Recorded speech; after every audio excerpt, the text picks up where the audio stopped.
Hello students, आप सबका स्वागत है। आज हम बाजार दर्शन का सारांश समझने की कोशिश करेंगे। बाजार दर्शन जैनेन्द्र कुमार जी द्वारा लिखित एक प्रसिद्ध निबंध है जिसमें उन्होंने उपभोक्तावाद और बाजारवाद के बारे में खुलकर अपने दिल की बात रखी है। लेखक कहते हैं कि बाजार का आकर्षण ही ऐसा है कि व्यक्ति अपना संयम खो देता है और गैर जरूरी चीज़ों को भी खरीद लेता है, भले ही बाद में उसे इस बात का एहसास होता है कि उसने बाजार की चकाचौंध से आकर्षित होकर गैर जरूरी चीजें खरीद ली हैं। लेखक कहते हैं कि उपभोक्तावाद और बाजारवाद की संस्कृति जिस तरह हर रोज फल फूल रही है और उसने जिस तरह से लोगों के बीच में अपनी जबरदस्त पकड़ बनाई है, वह समाज और व्यक्ति दोनों के लिए अच्छा नहीं है। लेखक कहते हैं कि बाजार की सार्थकता इसी में है कि वह लोगों की जरूरतों का सामान उपलब्ध कराए और लोग भी अपनी आवश्यकता अनुसार ही बाजार से खरीदारी करें।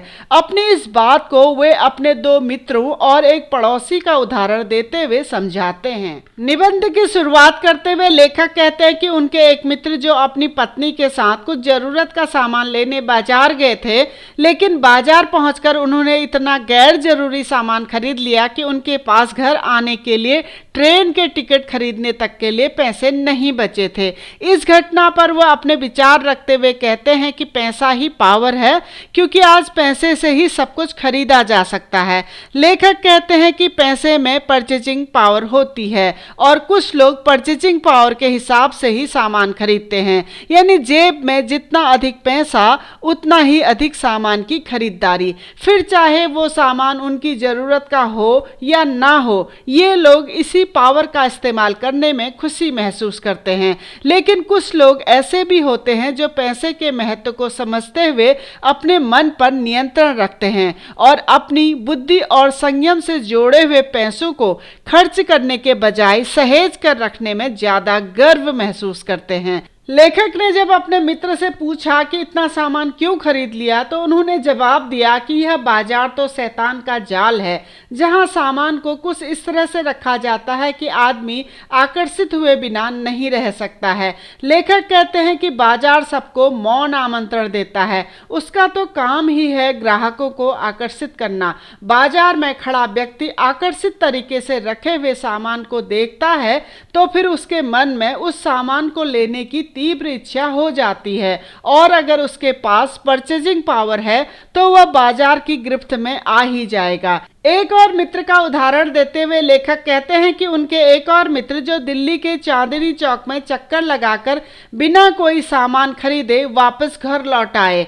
जब उन्होंने अपने मित्र से बाजार से खाली हाथ लौट आने का कारण पूछा तो उन्होंने लेखक को जवाब दिया कि बाजार में मुझे सभी वस्तुओं को लेने का मन कर रहा था, लेकिन अगर मैं थोड़ा सा लेता तो बाकी छूट जाता और मैं कुछ भी छोड़ना नहीं चाहता था, इसीलिए मैंने कुछ नहीं खरीदा। लेखक कहते हैं कि जब तुम्हें पता ही ना हो कि तुम्हें क्या लेना है तो सभी वस्तुएं तुम्हें आकर्षित करेंगी, जिसका परिणाम बुरा ही होगा। बाजार के जादू से कैसे बचा जाए, इस बात को लेखक बताते हुए कहते हैं कि बाजार में एक जादू है जो आंखों के रास्ते काम करता है। अगर मन खाली हो तो बाजार नहीं जाना चाहिए, क्योंकि आंखें बंद भी कर लो तो भी मन यहाँ वहाँ घूमता रहता है, मगर हमें अपने मन पर खुद ही नियंत्रण रखना होगा, क्योंकि अगर व्यक्ति की जेब भरी हो और मन भी भरा हो तो बाजार का जादू उस पर असर नहीं करेगा। लेकिन अगर व्यक्ति की जेब भरी हो और मन खाली हो तो बाजार उसे जरूर आकर्षित कर लेगा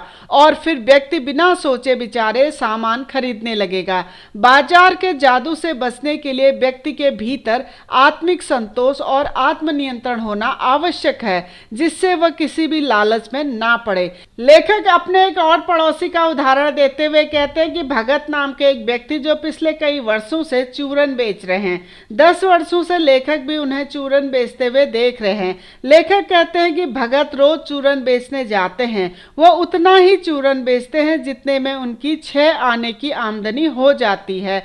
6 आने की कमाई होने के बाद वे बिना किसी लालच में आए बचा हुआ चूरन बच्चों में बांट देते हैं। वे चाहते तो और पैसे कमा सकते थे, लेकिन वे ऐसा नहीं करते हैं। लेखक आगे कहते हैं कि जब भी भगत बाजार जाते हैं तो वे सीधे पंसारी की दुकान पर ही जाते हैं, जहां उनकी ज़रूरत का सारा सामान उन्हें आसानी से मिल जाता है और वे वहां से अपना सामान लेकर सीधे घर आ जाते हैं। यह उनकी दिनचर्या में शामिल है। इसके अलावा वे न तो बहुत पैसे कमाने का लालच रखते हैं और न ही गैर जरूरी सामान खरीदने का। लेखक कहते हैं कि हम उनसे सबक लेकर बाजार के जादू से बच सकते हैं, क्योंकि गैर जरूरी सामान खरीदकर व्यक्ति ना तो खुद फायदा उठा रहा है और ना ही बाजार को सही सार्थकता दे रहा है। बाजार की सार्थकता भी तभी है जब व्यक्ति केवल अपनी जरूरत का सामान खरीदे। लेखक यहाँ पर कहते हैं कि बाजार हमेशा ग्राहकों को मौन निमंत्रण देता है, अपनी चकाचौंध से आकर्षित करता है। व्यक्ति का अपने मन पर नियंत्रण होना चाहिए। जो लोग अपनी इच्छाओं पर नियंत्रण नहीं रखते हैं, वे अपनी परचेजिंग पावर के गर्व में अपने पैसे से केवल एक विनाशक शक्ति और व्यंग्य की शक्ति ही बाजार को देते हैं। ऐसे व्यक्ति ना तो खुद बाजार से कुछ लाभ उठा सकते हैं और न ही बाजार को लाभ दे सकते हैं।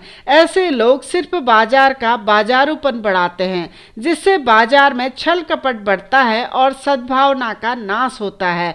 फिर ग्राहक और विक्रेता के बीच संबंध सद्भावना का ना होकर केवल लाभ हानि तक ही सीमित रहता है।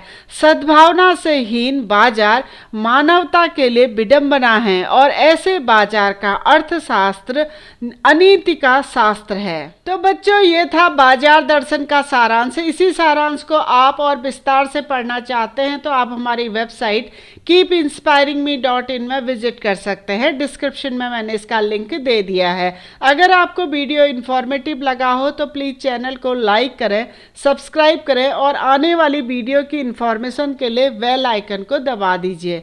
धन्यवाद।